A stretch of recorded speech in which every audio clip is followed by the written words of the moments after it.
श्री स्वामी समर्थ विनायक चतुर्थीच्या दिवशी प्रत्येक आईने आपल्या मुलांच्या उज्ज्वल भविष्यासाठी करा हिरव्या मुगांचा एक प्रभावी उपाय। हा उपाय आपल्याला संध्याकाळी 6 वाजल्यापासून अगदी रात्री 12 वाजेपर्यंत करता येणारा हा उपाय करण्याकरता आपल्याला 108 हिरवे मूग घ्यायचे, त्याचबरोबर एक हिरव्या रंगाचा कपडा घ्यायचा। तर देवघरामध्ये असणाऱ्या गणपती बाप्पांसमोर आपल्याला एक हिरव्या रंगाचा कपडा ठेवायचा आहे। आता या 108 हिरव्या मुगांमधून आपल्याला एक हिरवा मूग आपल्या उजव्या हातामध्ये घ्यायचा। ओम गण गणपते नमः या मंत्राचा जप करायचा आहे।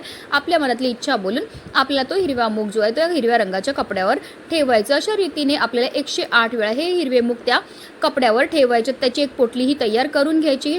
आपल्या मुलांच्या आयुष्यामध्ये असणारे सर्व दुःख, संकट, विघ्न, दोष, दारिद्र्य दूर होण्याकरता गणपती बाप्पांना प्रार्थना करायची। काही वेळेकरता ही पोटली तिथेच ठेवायची आणि त्यानंतर ती पोटली तिकडनं उचलून आपल्या मुलांच्या उशाखाली नेऊन ठेवायचे। संपूर्ण रात्रभर ही पोटली तिथेच ठेवायची आणि दुसऱ्या दिवशी आपल्याला ही पोटली जी आहे ती एखाद्या गणपती बाप्पाच्या मंदिरामध्ये नेऊन अर्पण करायची आहे।